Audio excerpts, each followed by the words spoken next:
নমস্কার বন্ধুরা, আজ তোমাদের মাঝে দুর্দান্ত একটি রেসিপি নিয়ে চলে এসেছি। লাউ শাক দিয়ে এবং কি আলু দিয়ে এই রেসিপিটা করব।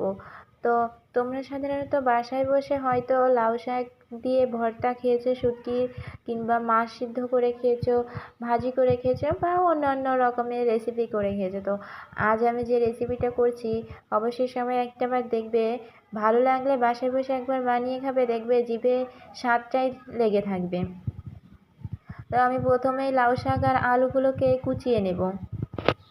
এই দেখো, সেই লাউ শাকগুলো কিন্তু সুন্দর করে পরিষ্কার করে কুচিয়ে নিয়েছি, সুন্দর মিহি মিহি করে অনেকটা কুচিয়ে নিয়েছি। আর হচ্ছে এই আলুটা একটু মোটা মোটা করে কাটছি, কারণ কি আর না হলে তো এর সঙ্গে পুরো এই নেটিয়ে পড়বে না, তার জন্য একটু মোটা মোটা করে কেটে রেখেছি।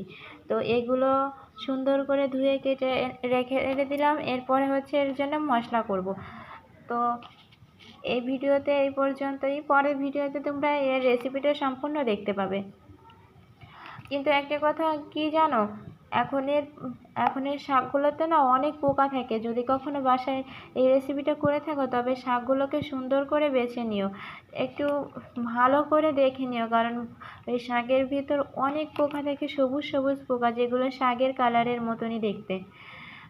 তো আর এই শাকগুলো না অনেক দিন আগেই আনা ছিল, গড়ে আজ 4-5 দিন হবে, তবুও দেখো কতটা সতেজ রয়েছে। আমি দেখে অবাক হয়ে গেছি যে 5-6 দিনের শাক আমি তুলে রেখেছি পলিতে করে, এখনও এত সুন্দর রয়েছে। আমি তো ভেবেছিলাম পচে গিয়েছে।